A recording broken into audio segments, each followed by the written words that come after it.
So I love to talk about rhythm when I teach, especially in meditation, right? Because we're trying to cultivate our individuality to merge with the universality around us.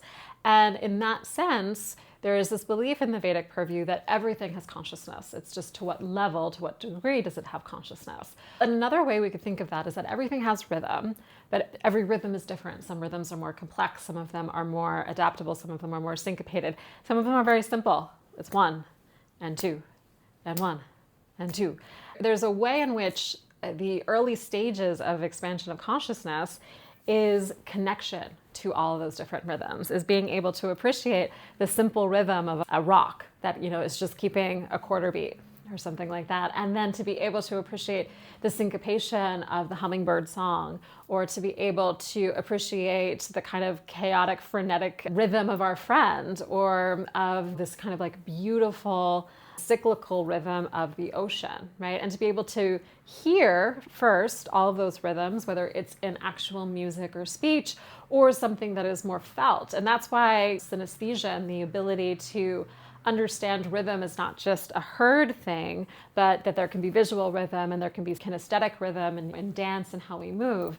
And so at first it starts out as connection. That's that cosmic awareness of I'm so in touch with myself, but I'm yet so also connected to the beauty of the world that I can feel that rhythm. But it's as I start to really feel, it's not just that I hear and I sense or I see the rhythm all around me, but I can actually feel it in my own body.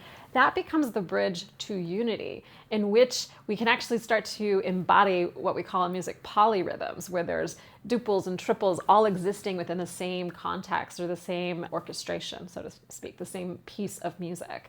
And so if that polyrhythmic existence is essentially unity, or a metaphor for unity, then being able to feel in my body synesthetically rhythm, whether it's a singular rhythm of something else that I'm touching or a few different rhythms all around me, that's the bridge from just connection to my own rhythm and awareness of other rhythms to actually being able to embody in my own nervous system, in my own structure, all the rhythms abounding.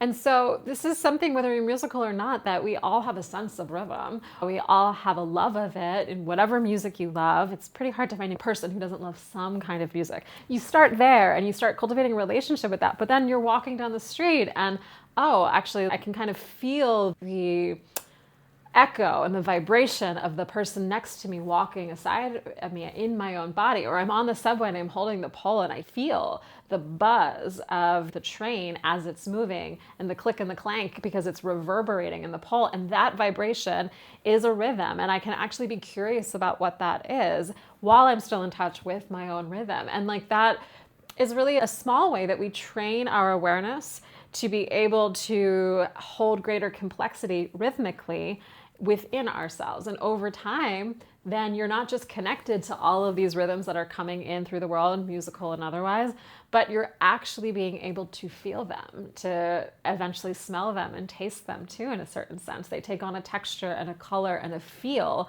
beyond just what you hear and see. There's no wrong or right way to do it other than just to entertain the question, of where is rhythm showing up? If everything has consciousness, that means everything has rhythm.